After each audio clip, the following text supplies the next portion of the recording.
Almost 11 years later from its initial release, the death itself looked into the eyes of Project Zomboid and everyone who played it and got one word as an answer from it: no. And then everyone just kept playing it daily. How? How a game like that, who does not look nothing like a popular title, or nothing that everyone should be playing it daily, or the game that defines the entire genre and leaves most games in a genre into the dust, how this game is managing to live on despite every odds, and not just having 20 to 30,000 daily players every single damn day, it's also managing to still dominate zombie game genre despite not having a lot of major updates for quite a while. So let's discuss the game that refuses to die, Project Zomboid.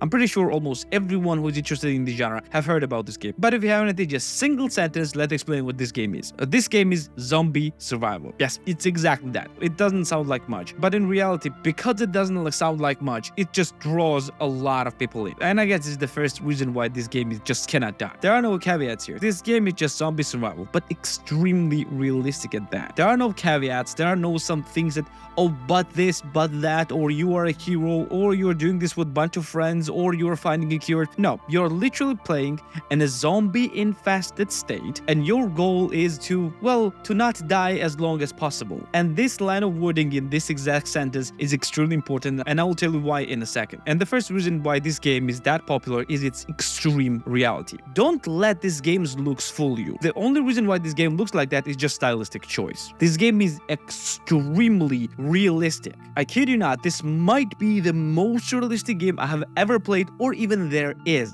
Everything in this game has its purpose, and everything can be used for different stuff. Every stat, every choice, every single step you take literally can change how you play the game, or decide whether you will just continue playing or just simply die. Every stat, like what you wear, what you do, even what type of diseases you carry or carried, or even if you're a smoker or not, has extreme effect on game. And because this game is trying to be as realistic as possible, this unlocks a bunch of different ways to play this game. Wanna be an absolute unit that is unstoppable and cannot be defeated by any single zombie? Well, you can play it like that. Wanna be a chain smoker that requires a pack of cigarettes every single hour? Well, you kinda can play that as well. And yeah, good luck surviving for a really long time without withdrawals. Wanna be a mechanic that can fix everything? No, you can do that. Wanna be a lazy man that cannot do anything on its own? Well, you can kinda do that as well. Again, you might not survive for long, but you can at least try. And this realism will keep you going and increase your replayability by 1,000-fold. But remember when I said that you need not to die for as long as possible? Well, because it's impossible to not die in this game. Because this game literally starts with the phrase, "This is how you die." And I guess that is one of the reasons why this game also keeps surviving for that long. Because yeah, this phrase kinda incites challenge. The first time I played it, what do you mean this is how I die? I will not die in this game for a really long time. Even if you will survive in-game decades, a single mistake will cost your life in the game, and you will make this mistake inevitably. And this challenge is also one of the reasons why people keep returning to the game over and over and over again. But even that is not all, because another reason why this game keeps returning is because of its multiplayer. You can play this game with friends, and surviving with friends doesn't necessarily mean that game becomes easier, because more friends you have, more chances of making huge mistakes you will have. Like for example, if you try to sneak in on a large store, if you're alone, you might be sneaky enough to, well, get everything that you want, but if there are 3 more friends with you, well, there is a higher chance that one of them will screw up and cause a horde of zombies to attack you, which you will have no chance to defeat. And these types of situations multiply the gameplay possibilities of this game, because every single person that you play with will give you different gameplay. And with its huge capabilities, this just increases replayability 100-fold. And I'm not exaggerating, it literally does that. But every game for every player eventually hits the rock bottom.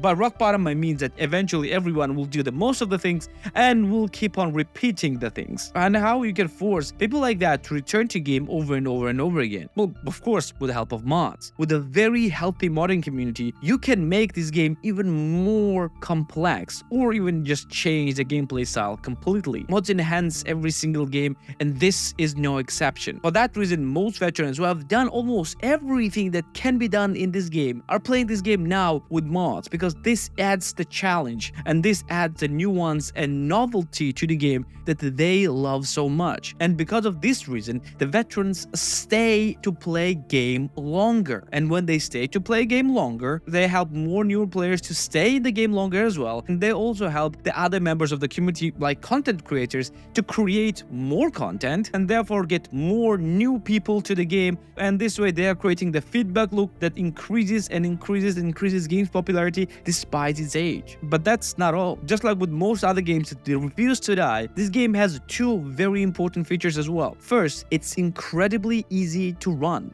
Because of this game's stylistic choice, game is not very difficult to run, with only real requirement of RAM of 8 gigs. Other than any GPU that are 12 years or younger, and most of the CPUs will work perfectly fine with this game. But another thing that plays a huge role in its entry for the newer players is its price. Because of this game's age, it is on sale quite often, and you can get this game for sub $10 on almost every region. And for the amount of content that you're getting and amount of gameplay that you're getting, this game is absolute steal. Now, don't get me wrong, I said this game is amazing, but this game has its flaws, and well, its flaws is kind of its advantages as well. And now, because of this complexity and all of those things and realism this game has, it's not really accessible for everyone. If you're looking for something very simple and straightforward, this game is not it. This game is actually trying to show you how realistically will you survive, or rather not survive, in a zombie apocalypse. And yeah, sorry to break it to you, you will most likely not, or rather we will most likely not. So this game just reflects exactly that. But if you'll give this game a chance, oh boy, you will not regret this. Just like tens of thousands of people that are playing this game daily. And that's why Project Zomboid is a gem of PC gaming. And if you like PC gaming in general and want more PC games to play, this is the list of 27 best PC games that you can play right now. Oh, and if that's not enough for you, there is a list of 27 more PC games that you can play right now. Oh yeah, and don't forget to subscribe right here as well. Thank you and take care.